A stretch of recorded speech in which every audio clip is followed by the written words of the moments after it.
It's, okay, it's on. It's a little bit too loud. Okay.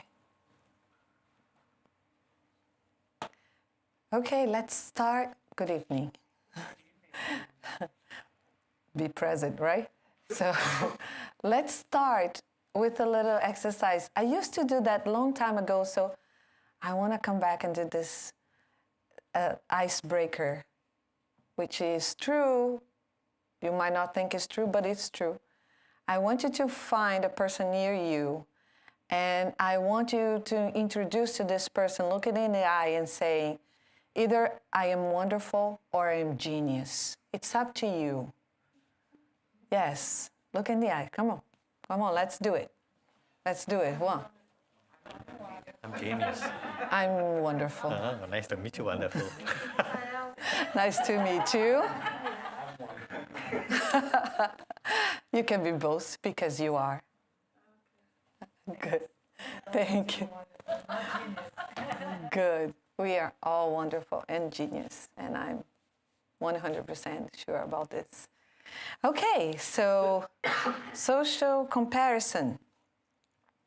Okay, can you come here a little bit? Just, I have a doubt. Are you taller than me? I think you are shorter than me. We will see that. Let's see. Let's see. What do you guys think? See? No, I'm taller. Look at that. I think you are maybe a little bit.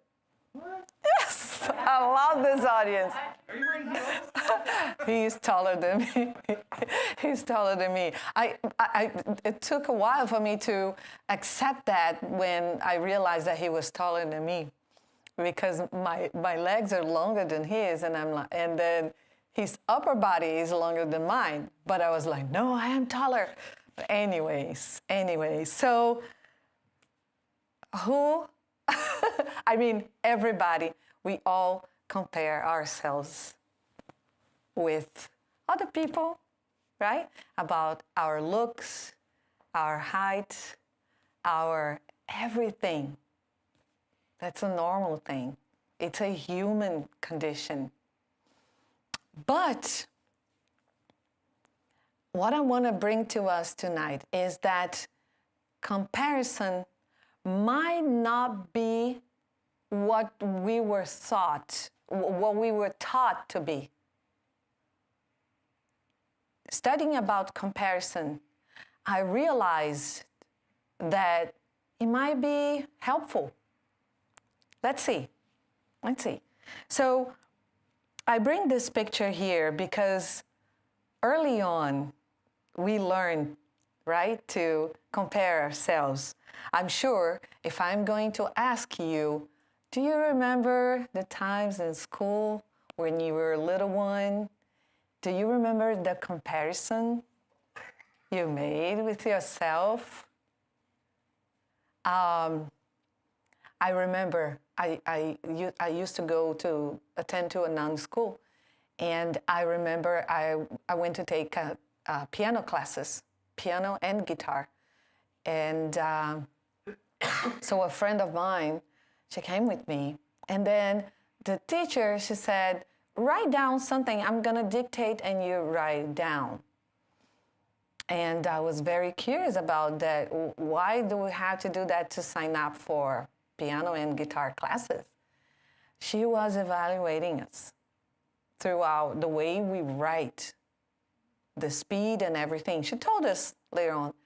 But at that moment, I was feeling really competitive. And this was my best friend back then in elementary school. She was with me. But I was like trying to show my best the way I was writing. Something, she was evaluating something I already knew, but I didn't know what was it?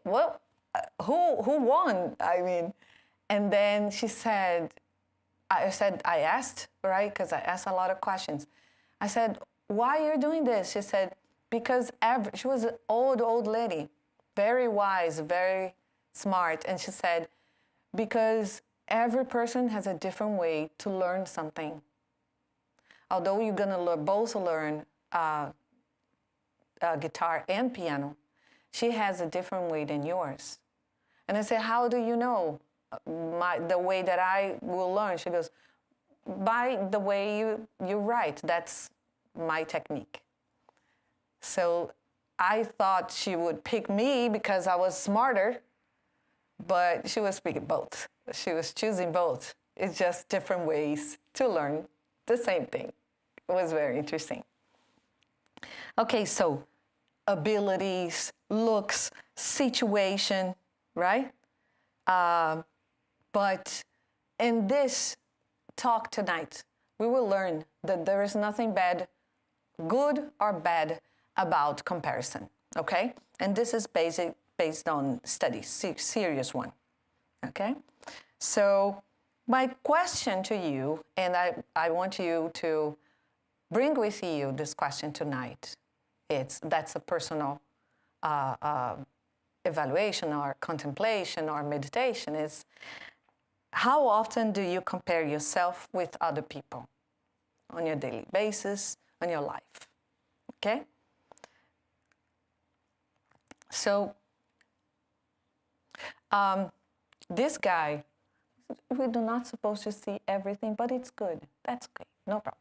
So this guy, Leon Fessinger, American social psychologist, he was the first one to bring this up, a social comparison theory.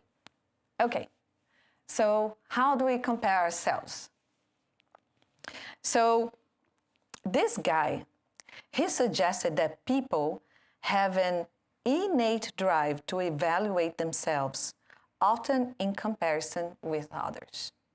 Someone has to start something from the beginning, right? So he was the first one that came up with the studies to show this. So people make all kinds of judgments about themselves, and one of the key ways that we do this is through social comparison, or analyzing the self in relation to others. Okay, what does that mean? That means that we evaluate ourselves by comparing ourselves to others, right? And we start in early ages. So we get to know ourselves by evaluating our attitudes, our abilities, our traits in comparison with others. So when I am comparing my height with Juan here, I am learning about myself, about my height. Remember that I said that when I looked at him, I said, my legs are longer. I am taller than him. Then I realized that no, he's taller than me. And my idea was that I was taller than him.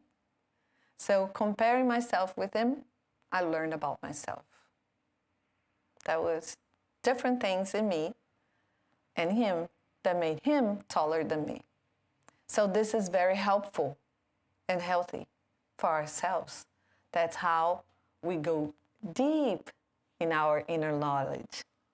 Okay, so basically for psychology, there are two types that the study of Leon Fessinger bring to us, two types of social comparison. Okay, one is upward and the other one is downward. So the upward is when we look at someone and we compare.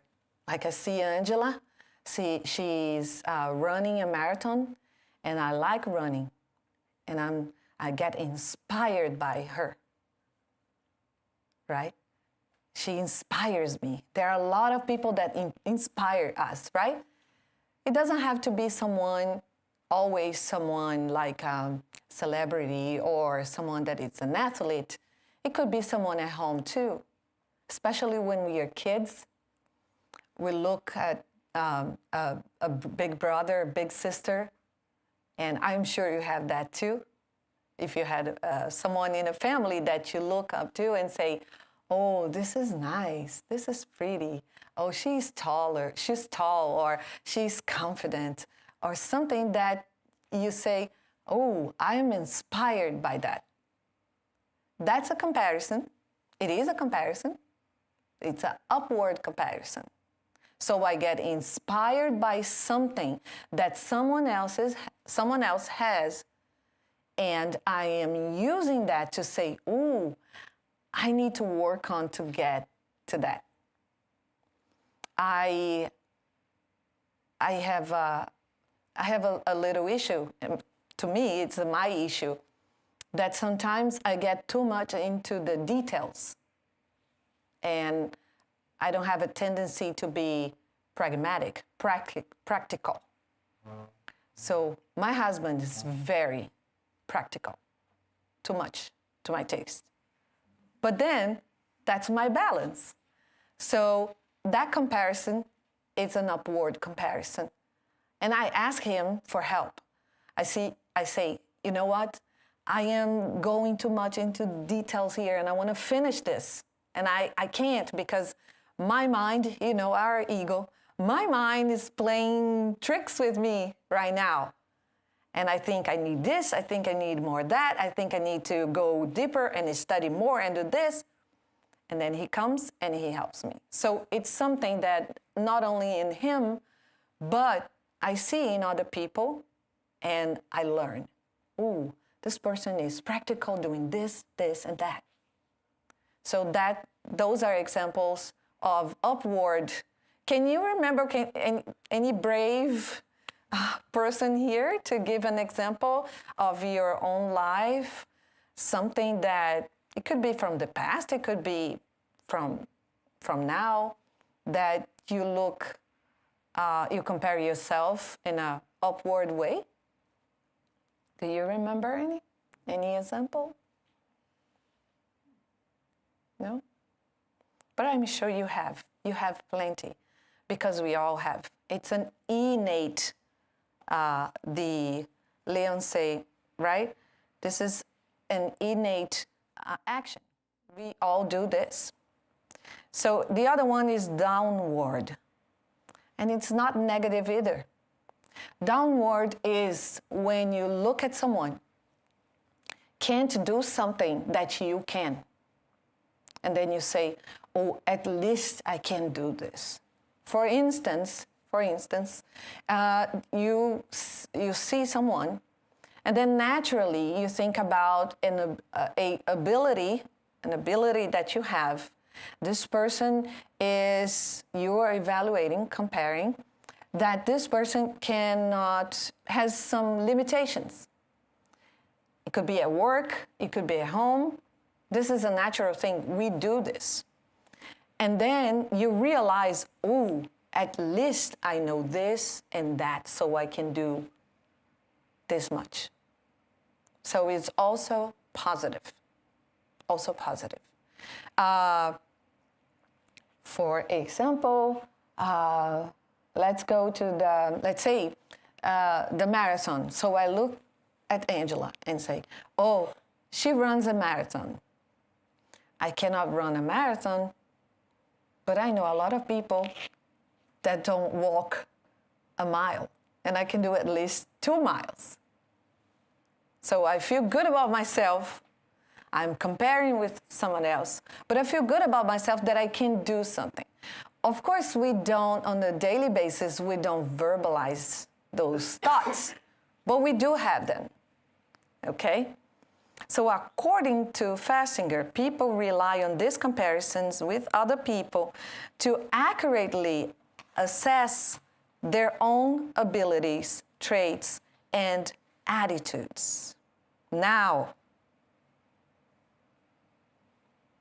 do you remember comparison with your brothers and sisters, cousins? Do you remember any? Just think for a few seconds.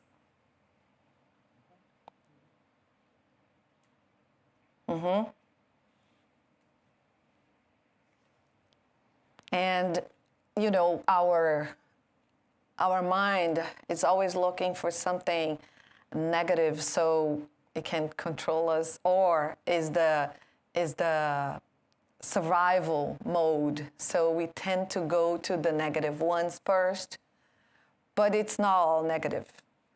As we can see here, the main attitude of comparison, it's because we are trying to get to know ourselves better. Mm-hmm. Of course, if we are not, if we don't take care of our well-being, of our mind, our emotions, what we will do with this? We might go down the road to destroy ourselves. Yes? Depression, sadness, melancholy, or other anxiety, or there are many mental health issues that we can get into the habit of using this in a toxic way, the comparison. But mainly, the comparison is good. So our goal is good. Comparing ourselves with others, we get to know ourselves better. That's good. Down, upwards, looking up to someone to get inspired, or downward, when I see that someone doesn't have something or can do something that I can. Okay? The goal is positive. Comparison is positive. It's taking us to the road of getting to know ourselves better. But it can be toxic. So in cases where your comparison are not effective, let's talk about this. You might find yourself getting into situations that are too difficult or complex for your current skill levels. Okay. So what does that mean? If I look at someone, a goal, achievement, and then it's too hard for me. Let's say, give me an example. I want you to give me an example. It could be any example. Give me one. Leonardo. Yes. So I had a cousin. She had a cousin. 3 months. 3 months older than her. But she, one day she was crying because she was sad about something. I don't remember this. One day she was crying because she was sad. Something happened. She was frustrated. She was frustrated. So she goes and she was crying, complaining. She was crying, complaining to her mother, aunt. to your aunt. So my aunt To her said aunt. to her, I don't understand why you're crying. So her mother said, I don't understand why you're crying. Leonardo suffers much more than Leonardo suffers much more than you. And that answer, I was like, do I suffer? So And then to me, Leonardo said, do I suffer? The comparison. that was made, but that I didn't realize. I was like, and that was in my mind Huh. for the longest time after that, because I didn't know that I suffered. So she got that stuck in her mind because she didn't realize that she Someone suffered. actually pointed out, making a comparison, Mm. and for some reason she thought that I suffered more than. How interesting. So she didn't know that in comparison with her cousin, she suffered more than her cousin. Which was She- my aunt's perspective. I didn't feel that. Right. It was a perspective, a comparison that your aunt thought. Your aunt thought that you were suffering more than her daughter. So she was saying to her daughter, why you're complaining, why you're crying. You see Yonara, she's not crying or complaining, and she suffers more than you. But what happened, even though, and correct me if I'm wrong, even though you didn't think you suffered more than your cousin, from that moment on, you were like observing your life. You were like, do I suffer more than my cousin? You see what happened? The comparison draw her to think about her own life. And that's what the comparison is supposed to do, to help us to evaluate ourselves. So at that moment, of course, she was still young. She was a little girl. But this can happen to us today, and we can say, wait a minute, let me see. Do I suffer more? We should be asking these questions. If someone is trying to compare ourselves, and Yonara gave a very good example, that's her perspective, that's okay. But then we take that comparison and we will think about it. We don't have to accept right away or deny right away. We can think about it. Is that right? Am I really? Right? And anybody else would like to give an example? That was a good one. That's an excellent one.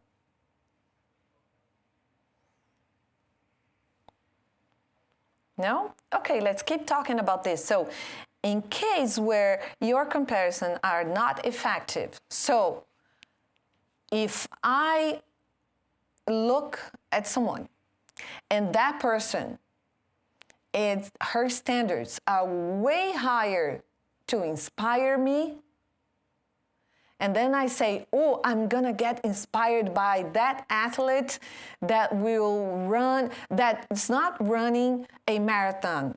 It's going to Ironman. And I am a 5 kilometers runner, let's say. So is that effective? That's not effective. Because if I don't even run a marathon, and I want to go to Ironman, which is 45 hours exercise, swimming, biking, running, right? Very tough. So, Isn't a comparison turn into envy? That's an answer. Yeah. okay. And jealousy. Yes, we will talk about this. Thank you. Yeah. We will talk about this. That's into the effective.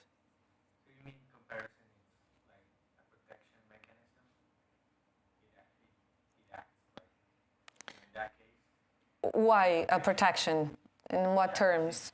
If it's effective, it's protecting me from doing something that I'm not supposed to do, like dying in the middle of an Ironman. But it says in it, when it's not effective. When it's not effective, I do what I'm not supposed to do. Well, exactly, but. Me, acting as a protection mechanism. Okay, so there are a few questions. If comparison can turn into jealousy, right? Or if comparison can be a protection mechanism. Okay, very good question. Okay, so let's analyze it. So in case where my comparison is not effective, what's going to happen? I see someone on the internet that is, I don't know, let's see, has 10 houses. And right now, I own 0 houses. But I want in a year own 10 houses. Right? It's kind of jealousy, right? Goes into that category. So that's not effective. It's not effective. It's going to turn into something. If I nurture this feeling, if I nurture this thought, now we are coming out of the mechanism of comparison that is innate in me. Because instead of me getting to know myself, I'm going somewhere else. I'm going to other fields of the mind, of the ego, right? We are talking here the innate mechanism of getting to know ourselves, and what we do, we compare ourselves. We analyze. Oh, she can do this. I might do it because I am more or less her age, and I think I can do it. I can try. So that's a comparison. Okay, and now when we go to other fields, that could be toxic or not. It depends how we use it, right? We can make it become good for ourselves and we get to know ourselves. We learn about ourselves. Or that can frustrate me and I get stuck. And sometimes I get stuck all my life. For years, I get stuck with that idea. We get frustrated. And then down the road, low self-esteem, depression, just because this that's supposed to help me, I'm turning this system against me. And we can do that. Oh, trust me, we can do that. So we can go to jealousy. It can go to self-destruction. It can go to so many roads, but that's not the goal. That's not the goal. That's the good news about comparison. Let's say you were using this shirt inside out, and then all of a sudden you say, oh, on the other side it looks better, and it fits better. It's the same thing. So comparison is a tool of self-knowledge. Okay?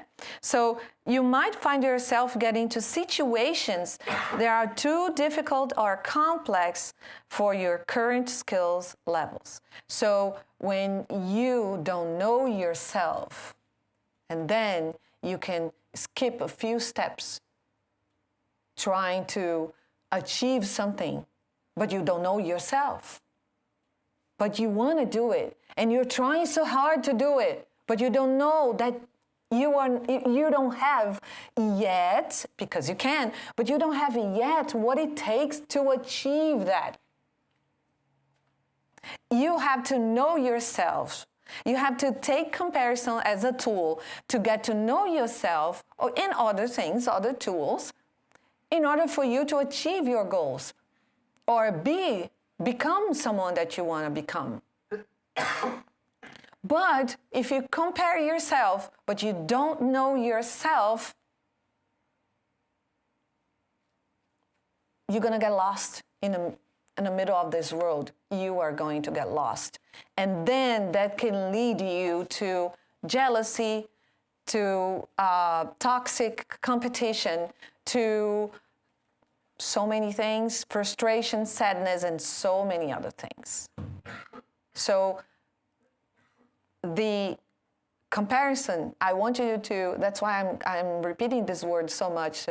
When you catch yourself comparing yourself, know that this is good for you. It's a call from your inner self. Oh, my inner self, it's intrigued, it's curious about myself. So I need to learn about myself in this. So instead of feeling burned out by a comparison, try to feel how this can help you. Where does this come from, right? So inner knowledge versus social comparison, they walk hand in hand, according to the studies of this man there in 1954. So he was born in 1919, and he died in 1989. He was from New York, right? And after him, they still study, and there are many studies of social comparison. It's beautiful. there are scales on the internet. You can do like scientific tests about comparison, and you can find out if you, what field do you compare yourself to much, if it's within the family or at work. It's really nice. It's really interesting. So inner knowledge, inner awareness, and comparison come hand in hand. They are here to help us to know ourselves. So every time we compare ourselves with someone, we are trying to get to know ourselves. Let's not ruin this exercise, which is natural, which is part of our nature, and it's part of a human condition. So, and to finish this part with the science, so social comparison not only plays a role in the judgment that we make about ourselves, but also in the way that we behave. As you compare yourself to others, consider how both upward and downward social comparison might influence your self-being. And now we go deeper, a little bit deeper, because we are talking about self-being. So we are not talking about the social media comparison, the toxic comparison in the society. We are not talking about our traumatic comparison in the family, or maybe, someone suggested something in your family, you couldn't do it, Yeah, that can be really traumatic. We are not talking about that. My call is focus on that tool, on your well-being. Use the tool to get to know yourself and to learn where in your well-being you need to work on. So confidence, motivation, and attitude.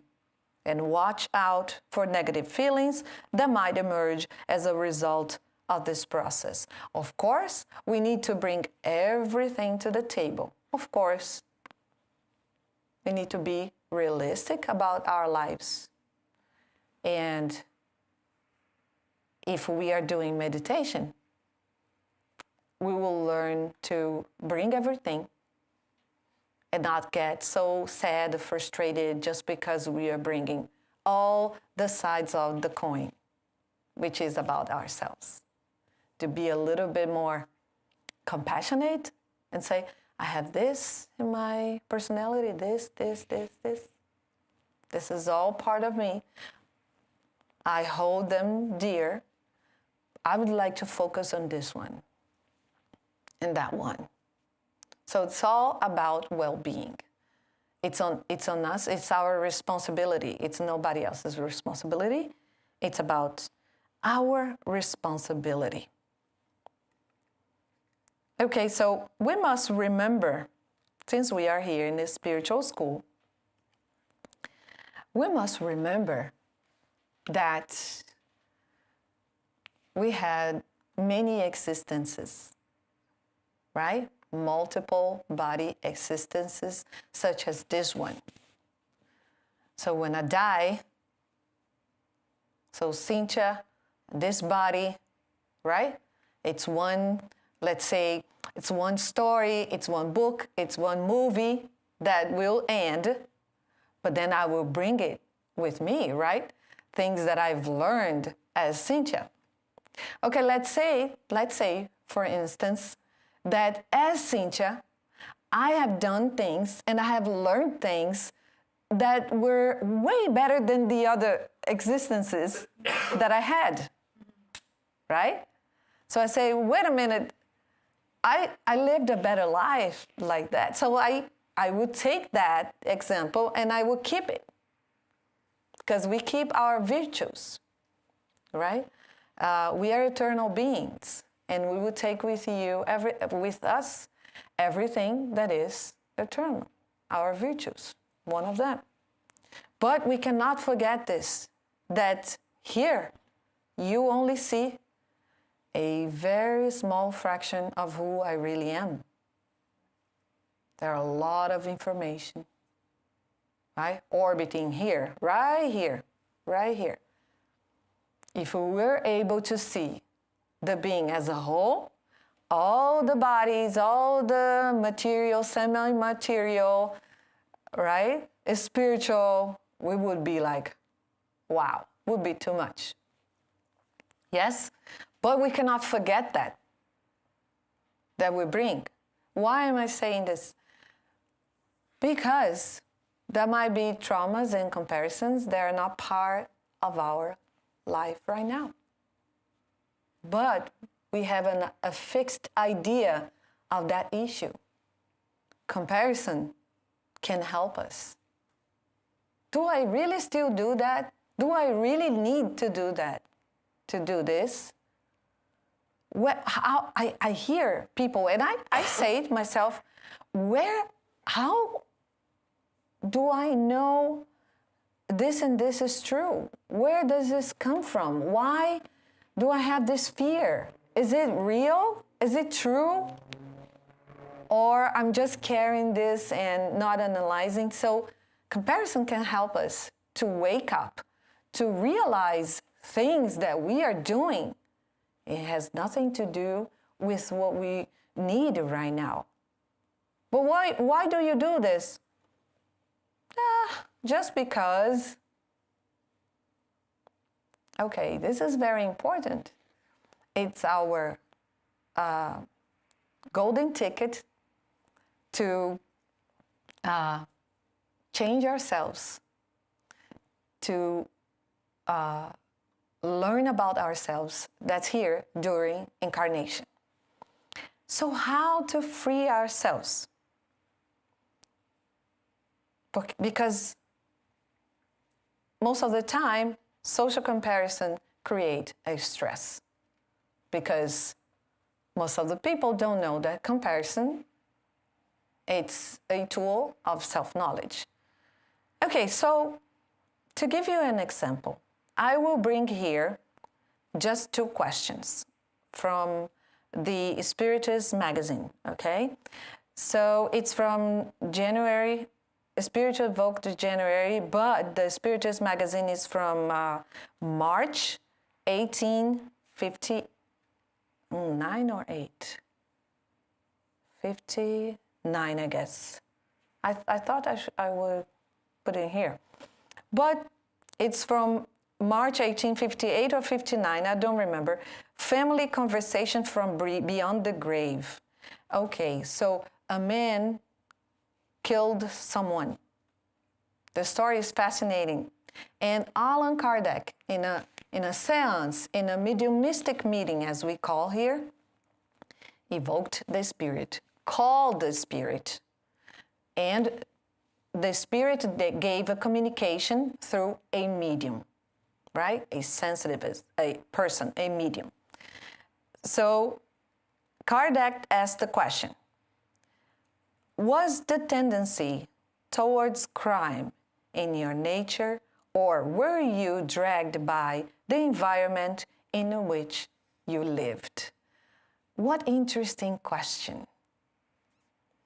Here we are talking about the influence that we receive, that we have in our culture, our family, country, all those influences, right?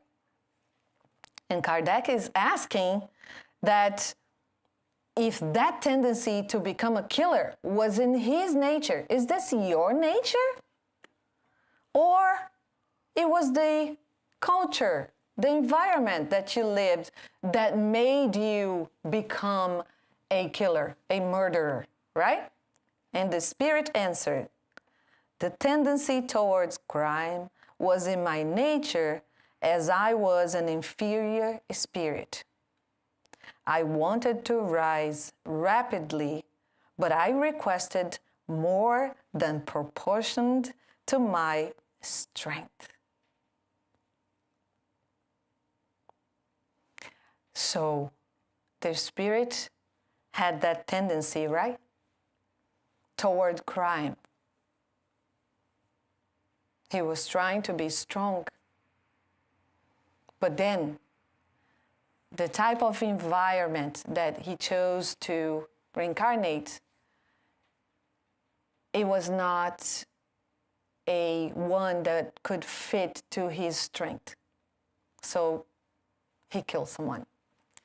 So the other question is, Allan Kardec asks, have you been given good educational principles? Could you have deviated from the life of crime? So in other words, Kardec asks the spirit, if you had a good education, if you have a family that was super nice to you, give a lot of love, and you have all the support from everyone, like this perfect environment that we all dream about and we think that exists, you would be away from the as a criminal life, right?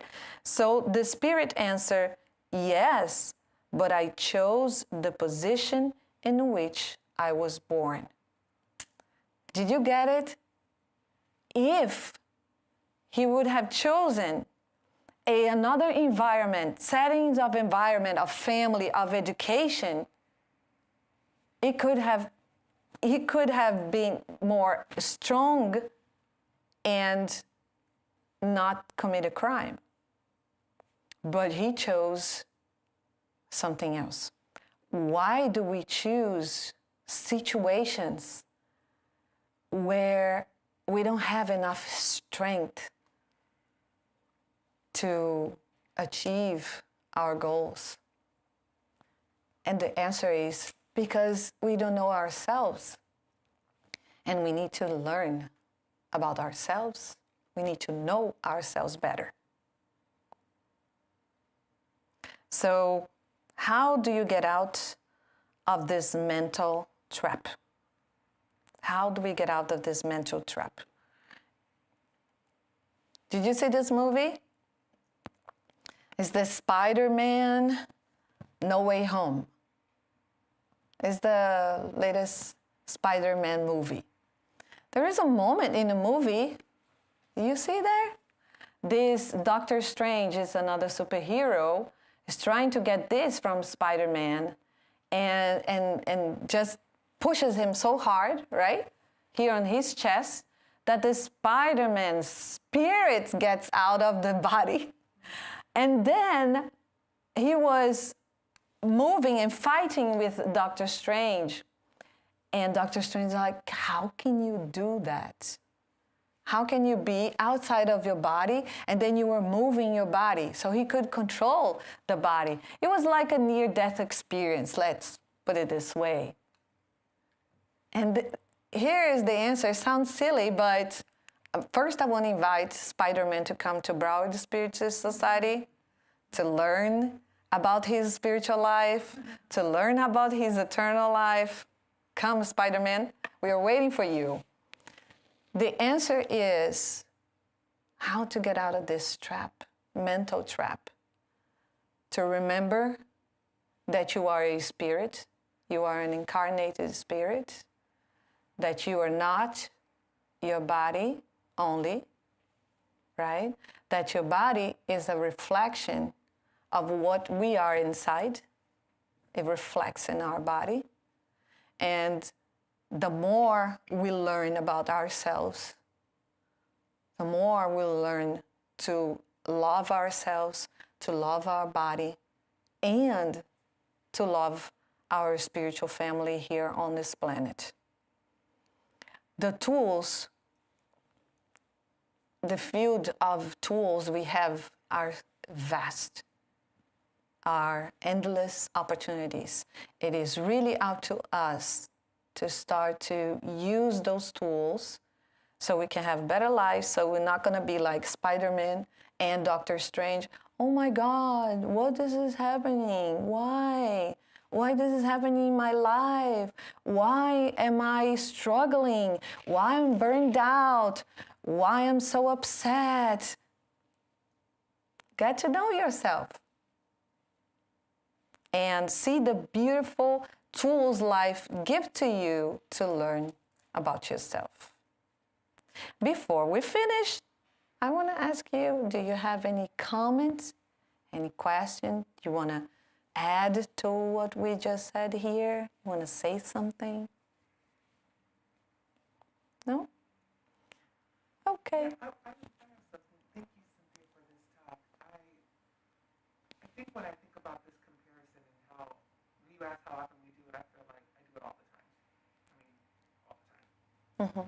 And I think what I'm getting from this is I can ask myself, how do I want to show up to this comparison in a way that will be helpful? Oh, that's beautiful. Yes. Yes. So she added something really beautiful. Yes. We can always use those tools to see our brighter side. There is absolutely no one preventing us from it. People might say, but look at your shadows, look at this. Yes, we will look at our shadows, but we need to be careful not to look at our shadows all the time, only our shadows. There's so much more. I agree with you. I do that too. Instead of beating myself up with everything, I have learned to support myself.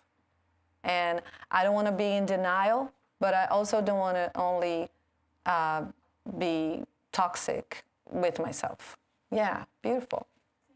Yes. Because when we talk about the comparison, the word, it's just, we always look at the negative. Yes. We always like, oh, comparing and, oh, I think we learn from early age, comparing yourself is because there's something not so good about you. So you need to compare yourself. Yeah, you are comparing me. Yes. Why? Yes. Why you are comparing me? I remember when I was very little, I had two boys that put me and another girl and comparing both of us. Oh, she has this, she doesn't, she has that, that kind of thing. Like we're used to, that comparison in a very negative way. Yes. So we don't look at it as a tool, I think, a self Yes. Yes. tool to learn about us. Yes. Instead of, And there are a lot of books talking about this. This is psychology. This is science. This is not a guessing game. This is science. And back then, Kardec talking about the spirits, it's also bringing us to this, what positive psychology always call us, like get to know yourselves. That's the best way to get to know others as well. So, and nature is so beautiful that there is absolutely no one that does not compare him or herself. Everybody does, because it's good for us. It's part of our self-knowledge. So this is a recent study I did, I've been, just like you, thinking that comparison is judging. Judging is something else. Comparison is just evaluation. Like, she's sitting there. If I sit there, I might have a better view. Okay, this is not negative, right? That's not judging.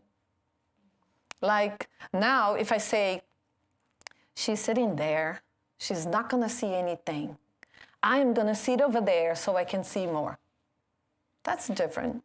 That's a different inner talk, right? we compare a lot of also the material things. Oh, she has that. Oh, look at that. Who has that? I don't. So it's like always this compare not ourselves per se, but material things, and that's usually in a very negative way. We want more, so they're like, Yes. oh, look at that. How do they get that? Yeah. How, what do they do? Then like, oh, we can't do that. So it's like it's usually very negative. It can be very toxic, right? It can be very toxic, but it doesn't have to be toxic. The comparison on the internet, it does not have to be toxic. There is a book, it's not in English, but It's dictated by the spirit Irmãs do Fogo. Actually, the same medium that gave the communication of the spirits we're reading here. We have it in Portuguese. And in that, she talks about emotion from a spiritual perspective. And she says that jealousy is a hybrid of happiness. And you're like, what? When you read the chapter, you understand that if you stop, breathe in, breathe out, and try to listen to the message that jealousy is trying to tell you, you're going to be surprised. The jealousy is saying, oh, she might be a model of happiness, and I want to be happy. That's why I want to be like her.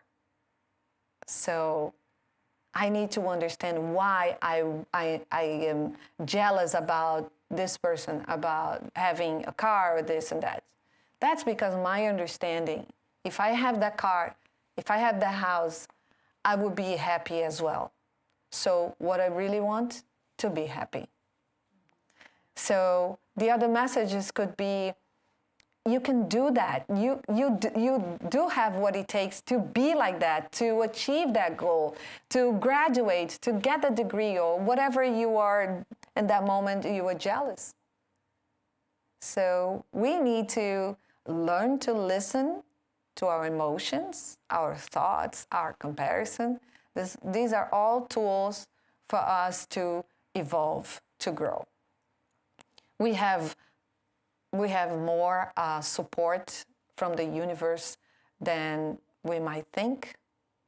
We have so much more, and that's why we keep coming to spiritual schools, such as this one, so we can learn that and not to live only in our shadows, and we are not only that. Yes, we are that, but we have other things too. Thank you so much.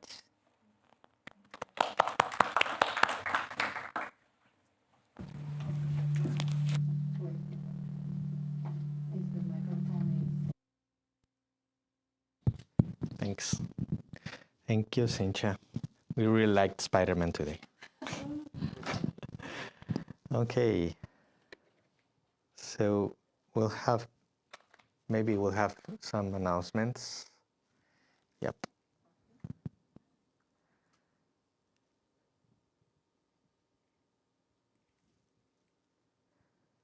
Some reminders.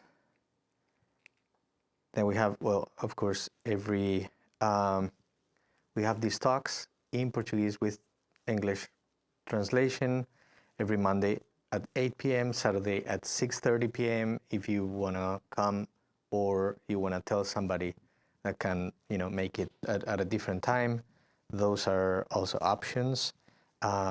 Also with the magnetic passes after magnetic healing, after the talks. Every Thursday, so as in tomorrow, we have the spiritual treatment and constellation. This is a spiritual healing treatment that goes for 6 weeks. You come every Thursday, and we get together for an hour over some passage of the gospel, and then after that, there's the treatment, the magnetism. We have one of the ways that we get funds for the house, because of course everything is 100% volunteer here, and one of the ways we get the money to pay for the rent and the electricity and everything else that we need is the yard sale. And you can cooperate. We have it once a month. You can cooperate in different ways, either by donating or buying some really nice things that people donate, or also by volunteering. The next one is Friday, February 11th and Saturday the 12th. Friday we come here, a group of people to put everything together, separate the things, getting them ready, and then Saturday morning we get everything out, and there's like the big sail. It's a great experience. It's a great way to help if you can do that. Something very important too is meditation. And we have that here every Tuesday at 7 p.m. We have about 45 minutes of meditation in English, guided meditation, whether you are an experienced meditator or just have never done it. In any case, you're welcome to come and join. If you don't have a lot of experience, this is great because you can learn different techniques that you can then apply at home. Also, something super cool. It's the dinner that we have on Saturday. You can order and pick it up, or just come here for the talk and then take it home or eat here. And I think we don't eat here anymore because of COVID, but probably we'll come back to that at some point.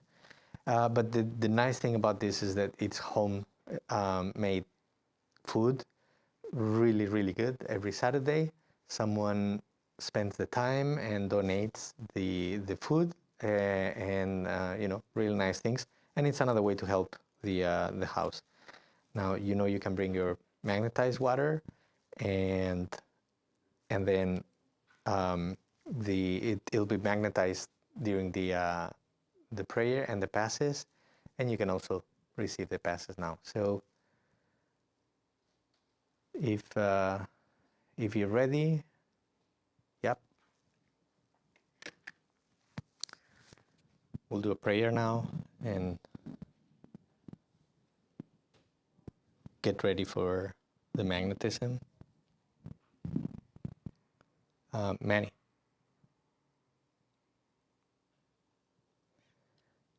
If you can dim the lights a little bit, that'd be great.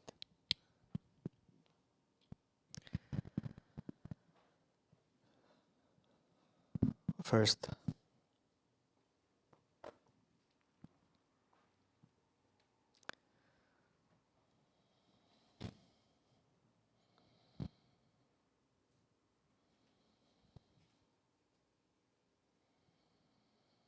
first of all, being grateful. Yeah, I'm gonna call it. Being grateful for this space, for this time, for this opportunity, for being able to have a community here that we can rely on, that can support us, that we can also, where we can also work to help others. That's an amazing opportunity that we're grateful for. We want to remember everybody that couldn't come today for one reason or another, whether to this center or to any of the other places where we get together to reflect, to learn, to pray.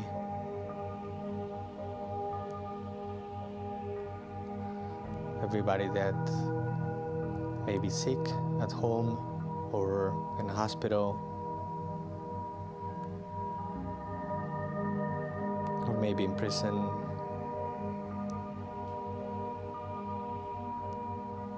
Not being able to move freely as we could do it today, being here.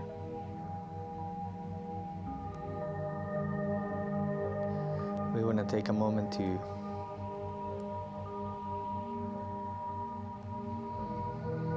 think about the situation in the world, everything that is happening,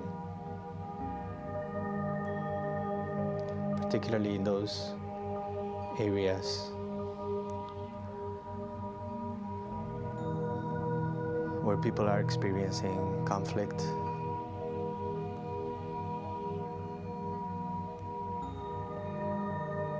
We want to ask that all of those who are involved, including ourselves,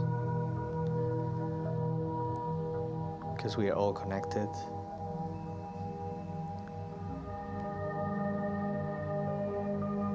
We want to ask that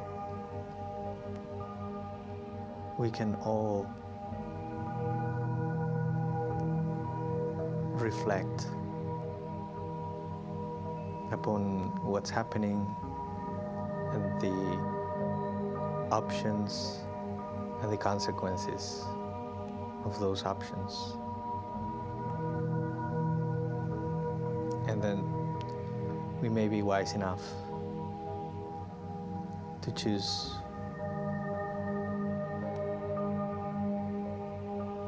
what's best for everybody, for the common good, and what's best for the planet. And there are many places, unfortunately many places around the world where violent conflict is being experienced now.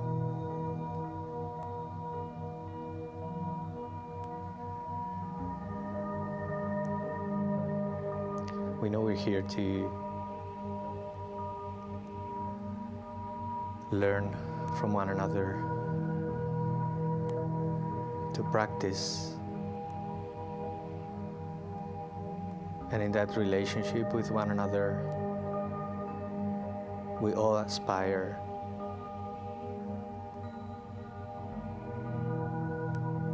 to receive and to give love. That is the goal of all of us here. So with that in mind, and with that in our hearts, let's ask for courage.